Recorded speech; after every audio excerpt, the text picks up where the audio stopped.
Nshuti bakunzi ba New City Family Choir, fasha umwanya nshimira Imana yabanye natwe muri uyu mwaka dusize wa 2024. Uyu mwaka watubereye umwaka udasanzwe mu buryo butangaje. Turashimira Imana yabanye natwe ikatuba bugufi ndetse ikatwagura. Ntewe ishema no kuvuga ko watubereye umwaka w'uburumbuke. Ni umwaka twabashije kwaguka tukagera hirya no hino mu gihugu. Ni umwaka twungutse inshuti kandi zatubereye iz'umumaro. Ni umwaka twakozemo ibihangano byinshi kandi twizera ko byagiriye akamaro benshi natwe turimo. Reka dushimire kandi abaririmbyi bagize korali New City muri rusange ku murava n'umuhati bagaragaje muri uyu murimo twakoze udasanzwe muri uyu mwaka. Turashimira kandi ubuyobozi bw'itorero rya Ruhanga ryakomeje kutuba hafi, ntiryigeze ridutererana mu bikorwa byose twagiye dukora. Batubereye ababyeyi beza. Turashimira byimazeyo abajyanama bacu bayobowe na Chairman Hakizimana Fabien.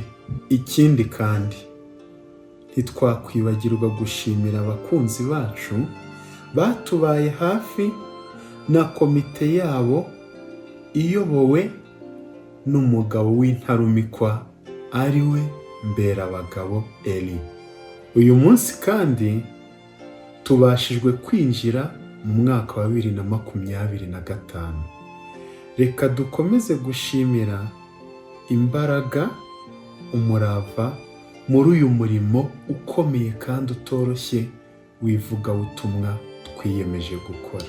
Muri uyu mwaka wa 2025 korali New City dufite imishinga itandukanye ishingiye ku murimo twiyemeje gukora w'ivugabutumwa. Icyo tubasaba ni ukutuba hafi kandi mukadusengera kugira ngo uko twabyiyemeje tuzabigereho tubifashijwemo n'Imana. Bimwe muri ibyo bikorwa duteganya gukora twavugamo amavuna duteganya gukora azatangira tariki 7 z'ukwezi kwa gatatu akarangira tariki 22 z'uko kwezi. Korali New City kandi yiteguye gukomeza kubagezaho indirimbo nziza haba mu buryo bw'amashusho cyangwa se audio. Ibi turabyizeye kubera ko ekipe tekinike dufite irashoboye kandi irasobanutse, yiteguye no kubikorana umurava. Nanone kandi ingendo zo hirya no hino zizakorwa ku buryo buruseho ugereranyije n'uyu mwaka dushoje wa 2024. Korali New City kandi mu buryo bw'umurimo w'ivugabutumwa dufite ubutumire butandukanye haba mu gihugu ndetse no hanze yacyo mu buryo bwo kwagura umurimo w'ivugabutumwa twiyemeje gukora. Mu mpera z'uyu mwaka wa 2025 dufite ibikorwa bidasanzwe kandi bitandukanye twitiriye New City Week. Bimwe muri ibyo bikorwa ni ibi bikurikira. Tuzagiramo umuganda mu rwego rwo gufatanya n'igihugu kubaka u Rwanda rwacu. Nanone kandi mu rwego rw'ubuzima tuzagira igikorwa kidasanzwe cyo gutanga amaraso. Ahangaha ni igikorwa kizakorwa n'abaririmbyi bagize korali New City ndetse n'abakunzi bayo n'abandi bose bazifuza gufatanya natwe muri iki gikorwa. Dufitemo kandi igikorwa kidasanzwe cyo gusura abarwayi mu bitaro.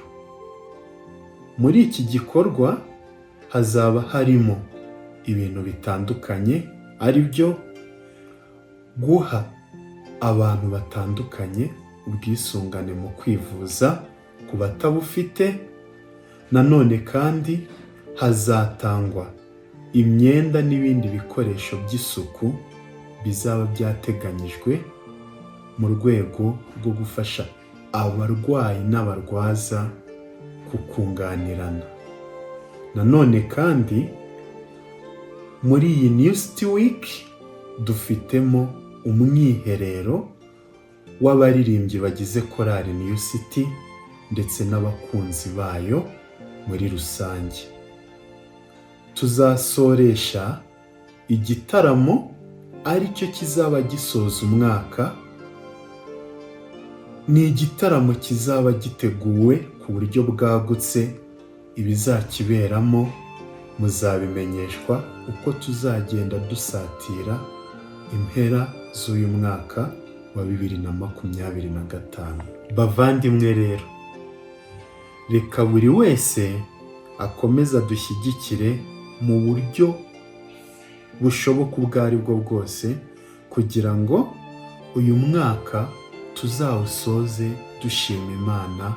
Mu gusoza, reka twiragize Imana kuko ariyo mugenga wa byose kandi akaba ariyo nyir'umurimo, tuyisaba ngo izadushoboze guhigura ibyo twiyemeje muri uyu mwaka wa 2025.